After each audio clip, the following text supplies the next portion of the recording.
Good morning. I'm Suzanne from Rogers Gardens. I'm a horticulturist and I'm here for our Tuesday live on Instagram and Facebook. Today we're going to be talking about what can I plant during this hot weather. And this morning is a little funny because it's super cloudy, and if you live around here you remember that yesterday morning it was pouring down rain at this time. So summer's being a little crazy, but it is pretty warm once the clouds burn off. And some of the advice that I'll give you about planting in this hot weather is to do it very carefully. Plants can get really stressed when it's super hot, so when in doubt, maybe don't. Make sure that your soil is super hydrated before you put the plants in. Make sure that you water them really well and deeply too, maybe 3 times a week. Just again, that super slow, deep watering, as opposed to sprinklers, which are kind of superficial. They only water down about this far. So you just want to make sure you're really hydrating your plants, just like you would hydrate yourself, to get them nice, plump, ready for any sort of stress. If we have a heat wave coming up, if your plants are hydrated, they're going to get through it a lot better. So water when you know a heat wave is coming, and water through the heat wave. Not necessarily every day. You don't want the roots to rot, but slow and deeply, less often.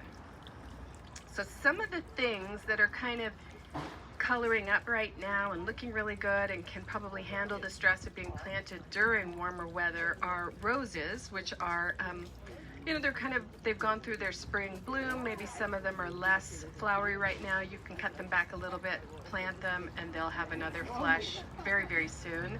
But roses are more hardy than people think. They're not super delicate. They do have their own maintenance things, but for the most part, things like flower carpet roses, the little ground cover ones, are super hardy and love this kind of heat. And some other plants, this is Rudbeckias are coming into the store now. These are, I consider them like an August, September plant for some reason. They're so beautiful with the fall colors, but this particular one, and this one is called Amarilla Gold. There's also a variety like this, I think it's called Irish Eyes and things like that, with that green center right there. It's my favorite. Although the brown centers are also really pretty, the Indian Summer and all the other colors like that. But if you want to kind of prep and go into fall, these Rudbeckias, the echinaceas, are also really nice.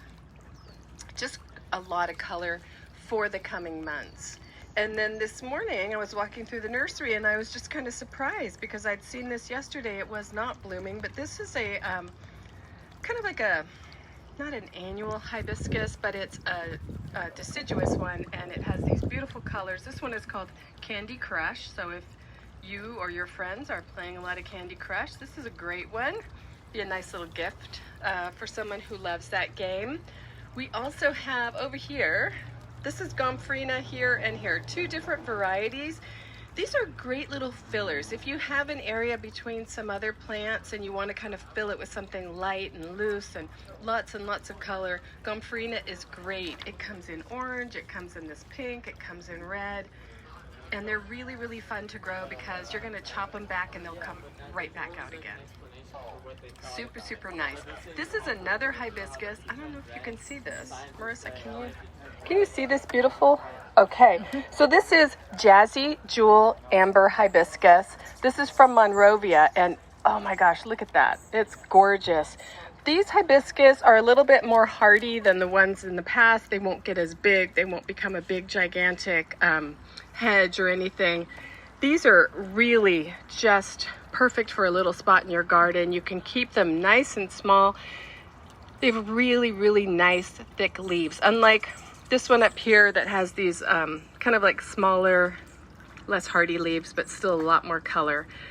These new hibiscus are great, and if you're worried about whiteflies, just remember to plant them with some worm castings and use the worm castings around the plant like twice a year, and it really helps with whiteflies. Let me just have a little monarch come through here. Some other things down here in the front. You probably can't see it, but there are tons of bees on this beautiful African blue basil. I know I talk about this one a lot. It is one of my favorites. I have a bunch of these in my garden specifically because they bring so many bees in. They're a great pollinator. If you're growing vegetables, you want to have something that'll bring bees into your garden to help pollinate the vegetables. And the African blue basil, which we usually only carry in a 4-inch container, kind of this size, and you can't see their potential, but this plant will actually get about twice as big as it is now. It is always covered with flowers.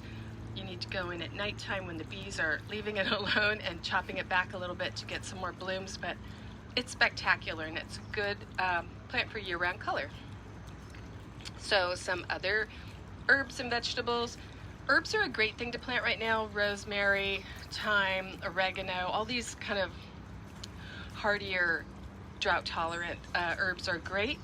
But we also have pickling cucumbers.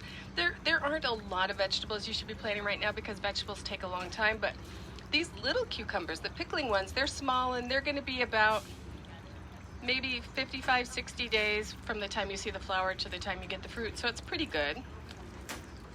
These are bush beans. Bush beans grow really quickly and you can get a nice little crop of them going. We've got these beautiful, these are the Thai super hot chilies. It's already got chilies. It's going to produce probably at least through January.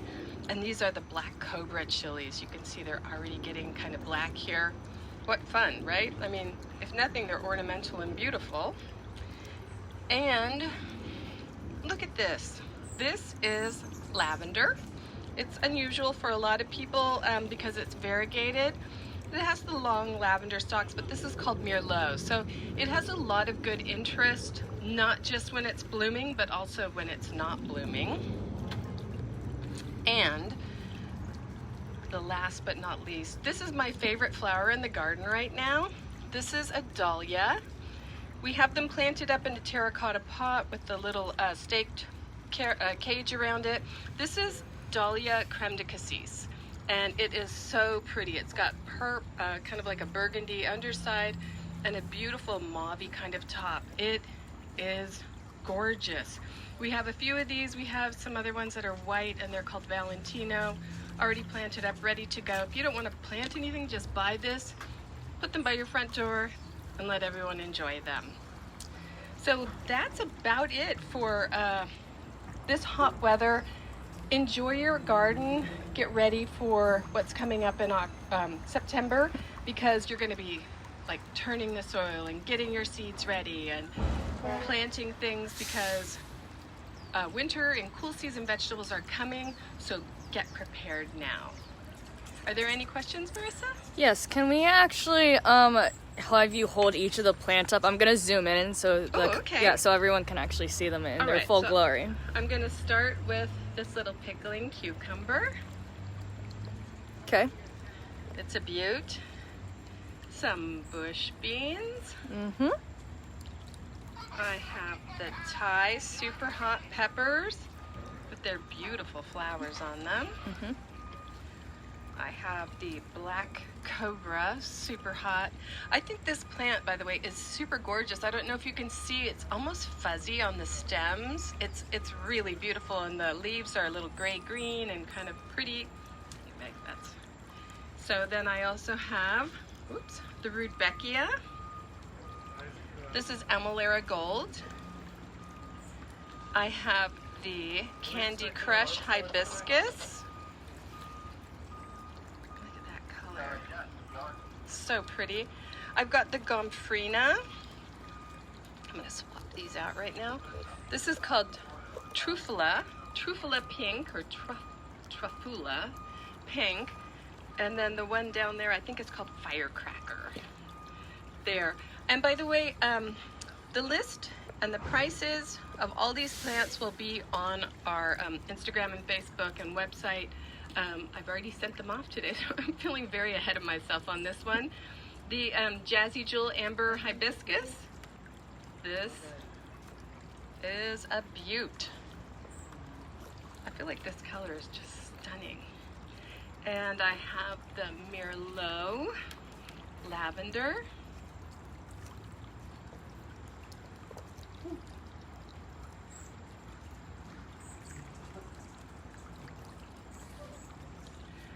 and the Creme de Cassis, Dahlia, and the little African blue basil are down here.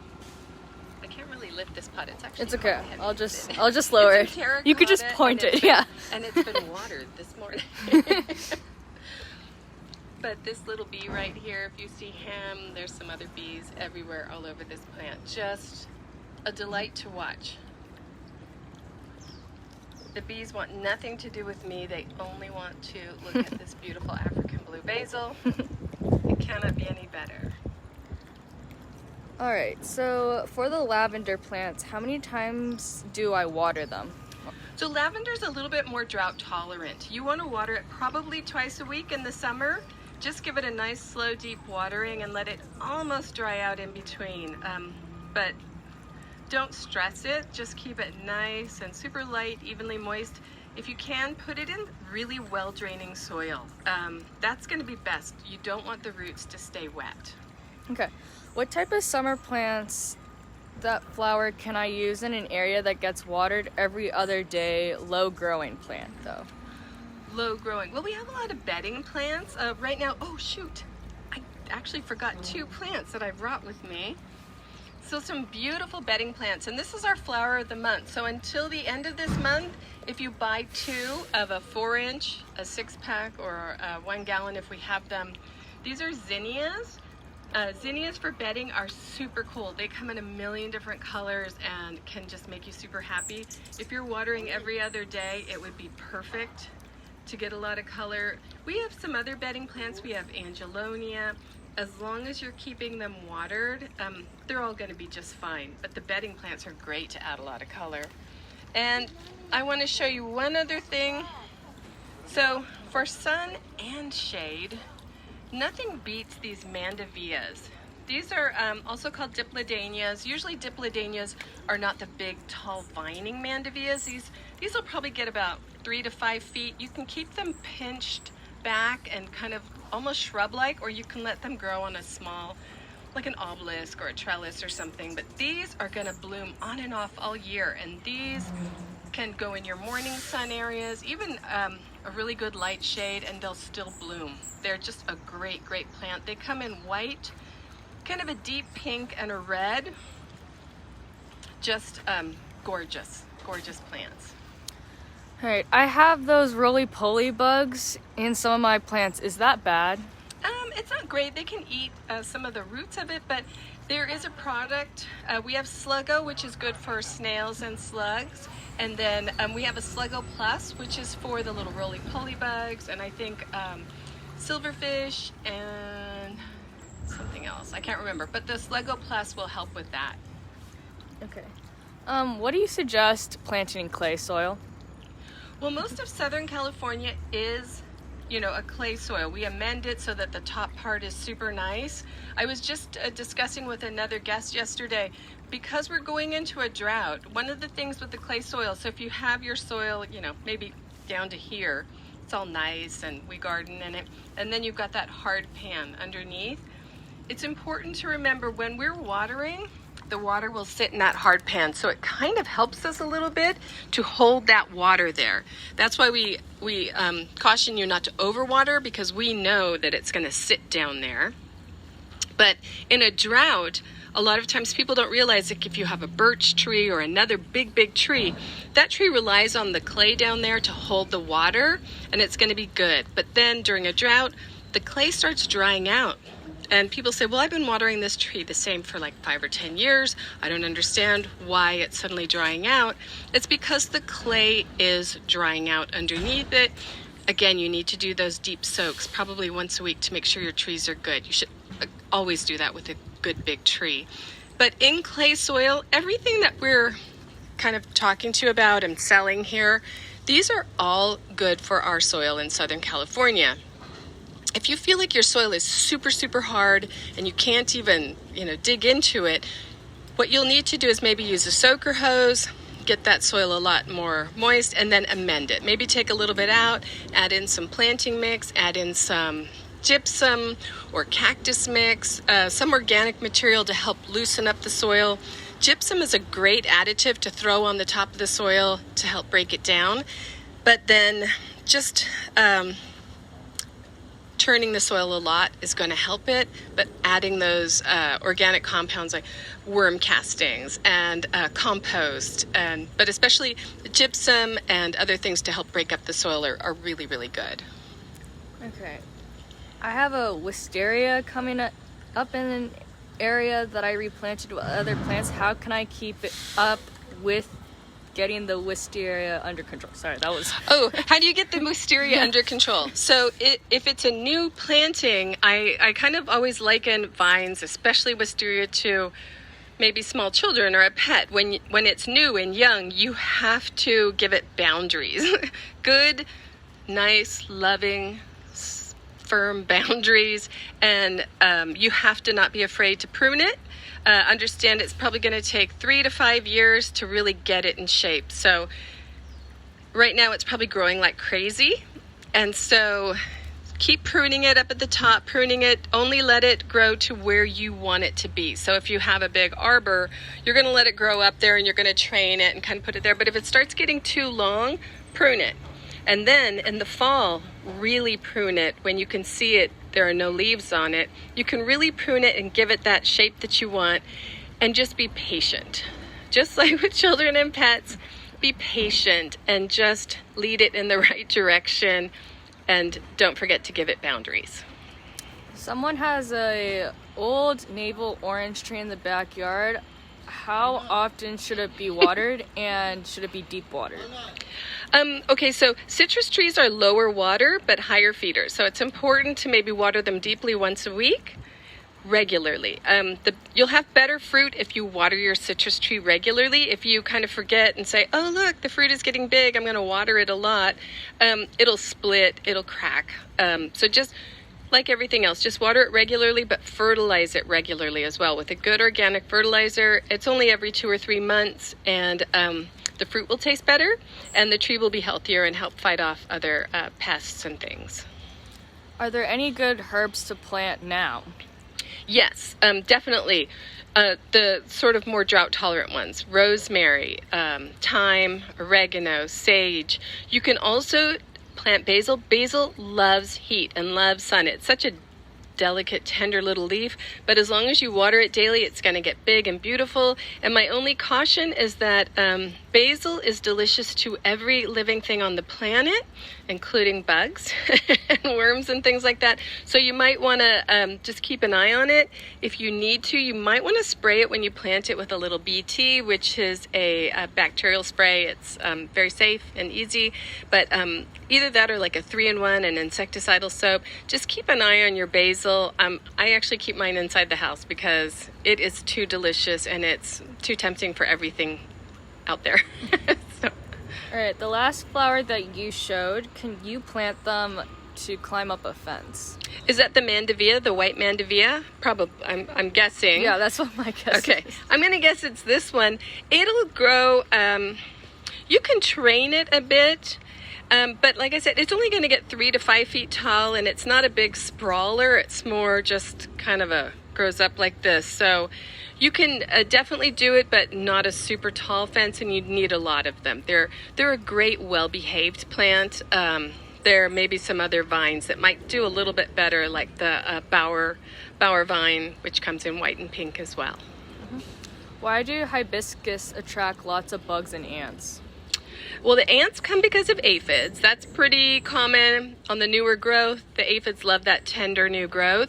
So again, with that worm castings, if you plant with worm castings and you sprinkle them on your soil twice a year, that is really going to help with keeping aphids and whiteflies and things like that away, because it's going to work through the soil into the roots of the plant and go up through the plant to make it not taste good to the pests, and also strengthen the soil and the plant itself. What kind of flower would work for a climbing fence? Oh, so the bower vines, those are Pandorea. We have them here at Rogers. Come in and see us. I don't have one close enough to grab, but they're great. I like them because they're evergreen. They don't have kind of a downtime. They will flower wherever there is sunlight on them, and they're really easy to train. So they're just kind of pretty. They have a shiny green leaf. So they're Pandorea, or Bower, bower vines. Why are my zucchinis failing to thrive? I get blossoms, but not a lot of fruit. So that's a pollination issue. So again, put something in your garden like this African blue basil, or maybe some flowers that will attract bees. If you have bees, you will get pollination, and when you see your zucchini, it's funny, you can see the flowers, and if there's a little ball at the end of it, that's a girl flower. If there's not, it's a boy flower. And if you're feeling really frisky and want to get out there and pollinate them yourself, get a Q-tip or a paintbrush and go from male to female, and you can kind of do through that, but it's a lot easier to just make sure that there are enough bees in your garden. Sometimes zucchini flowers are hidden because of all the big leaves and everything, so you might need a little help, maybe prune back a leaf or two so that the bees can get in there and see it. I keep my thyme on my windowsill and it's looking like it's drying up. Can you overwater it? Definitely. Thyme is super drought tolerant. It needs a lot of sun. I don't know, I'm sure it'll grow indoors, but probably better outdoors. Okay.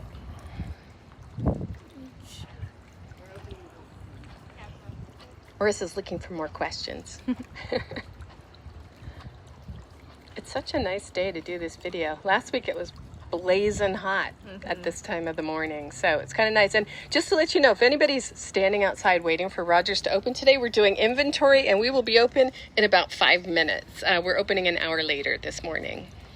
Okay, that seems to be all the questions. Thank you, Suzanne. Well, that was great. I want to thank you again for joining me. This is always super fun. Sarah's going to be here on Thursday with our plant of the week, and it's a fun one, so you'll enjoy it. Make sure you go to rogersgardens.com for all your shopping needs. You can order online, pick it up in the store. You can come into the store. We have Facebook, we have Instagram, and we have our YouTube channel, so go there and subscribe, okay? Thank you so much again. We'll see you next week.